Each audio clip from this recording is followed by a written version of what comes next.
Sudeep sir ನಿಮ್ಗೆ of course ಸಖತ್ support ಮಾಡ್ತಾರೆ. ಅಂದರೆ ನೀವು ತುಂಬ ಲೋ ಆಗಿದ್ದಾಗ ಅವ್ರು ಬಂದು ನೀವು ಯಾವುದೇ ರೀತಿ ತಪ್ಪು ಮಾಡಿಲ್ಲ ಅಂತ ಹೇಳ್ತಾರೆ. ಜೊತೆಗೆ ನೀವು ಆನ್ಸರ್ ಮಾಡಬೇಕಾಗಿರೋದು ಯಾರಿಗೂ ಅಲ್ಲ, ನಿಮ್ಮ ತಂದೆ ತಾಯಿಗೆ ಅಂತ ಹೇಳ್ತಾರೆ. ಕರೆಕ್ಟ್ ಮಾತದು. ನಾವು ಆನ್ಸರ್ ಮಾಡಬೇಕಾಗಿರೋದು ನಮ್ಮ ಫ್ಯಾಮಿಲಿಗೆ ಹೊರತು ಬೇರೆ ಯಾರಿಗೂ ಅಲ್ಲ. ಸೊ ಹೊರಗಡೆ ಬಂದಮೇಲೆ ತಂದೆ ತಾಯಿ ಏನು ಹೇಳಿದ್ರು ಅಂತ?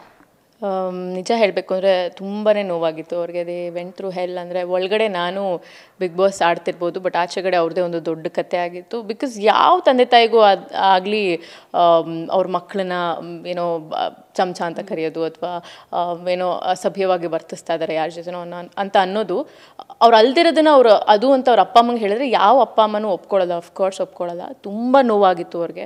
ಇನ್ಫ್ಯಾಕ್ಟ್ ಅವರು ತುಂಬ ಸತಿ ಬಂದು ನನ್ನ ಮಗಳನ್ನ ಆಚೆ ಕಳಿಸ್ಬಿಡಿ ಅಂತ ಕೇಳ್ಕೊಂಡಿದ್ದು ಇದೆಯಂತೆ. ಬಟ್ ಒಂದು ಸತಿ ಕಮಿಟಾಗಿ ಹೋದ್ಮೇಲೆ ಅಗ್ರಿಮೆಂಟ್ ಎಲ್ಲ ಆಗಿರುತ್ತೆ, ನಾವು ನಮ್ಮ ಕೆಲಸನ ಪೂರ್ಣಗೊಳಿಸೇ ಬರಬೇಕಾಗುತ್ತೆ ಆಚೆಗಡೆ. ಬಟ್ ಬೇಜಾರಾಗಿದೆ, ತುಂಬ ಬೇಜಾರಾಗಿದೆ ಅವ್ರಿಗೆ ನಾನು ಒಳಗಡೆ ಇದ್ದಾಗ.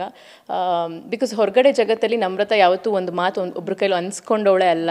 ಅವಳಾಯಿತು, ಅವಳ ಕೆಲಸ ಆಯಿತು, ಅವಳು ಮುಂದೆ ಹೆಂಗೆ ದುಡಿಬೇಕು, ಹೆಂಗೆ ಜೀವನ ಮುಂದಕ್ಕೆ ತೊಗೊಂಡು ಹೋಗಬೇಕು, ಸಾಕಷ್ಟು ರೆಸ್ಪಾನ್ಸಿಬಿಲಿಟೀಸ್ ಇರೋ ಜೀವನ ನಂದು. ಅಂದರೆ ಕೆಲವೊಂದು ಹೆಣ್ಮಕ್ಳಿಗೆ ಕಂಪೇರ್ ಮಾಡಿದ್ರೆ ನನ್ನ ಲೈಫೇ ಬೇರೆ, ನನ್ನ ಏನಂತಾರೆ ನನ್ನ ಕಷ್ಟಗಳೇ ಬೇರೆ, ನೆಕ್ಸ್ಟ್ ಲೆವೆಲ್ ಇದೆ. ನಾನು ಯಾರ ಮೇಲೂ ಡಿಪೆಂಡ್ ಆದವಳಲ್ಲ.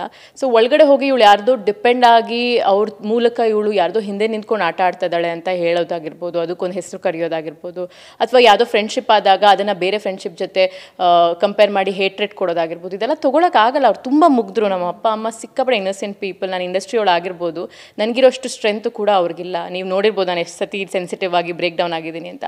ನಮ್ಮ ಮನೆಯಲ್ಲಿ ಅಷ್ಟು ಸ್ಟ್ರಾಂಗ್ ಇಲ್ಲ, ಅವರಿಬ್ಬರು ಮುಗ್ಧರು. ಅದೇ ಸಖತ್ ಡಿಪ್ರೆಸ್ ಆಗಿದ್ರು, ನೋವು ತಿಂದರು.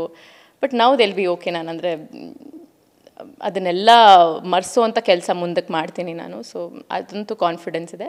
ಬಟ್ ಅದು ತಪ್ಪು. ಅಂದರೆ ಹೊರಗಡೆ ಇರೋರು ಫ್ಯಾಮಿಲಿ ಬಗ್ಗೆ ಯೋಚನೆ ಮಾಡಬೇಕಾಗಿತ್ತು ಒಬ್ರ ಬಗ್ಗೆ ಮಾತಾಡಬೇಕಾದ್ರೆ ಅಂತ ಅನಿಸುತ್ತೆ.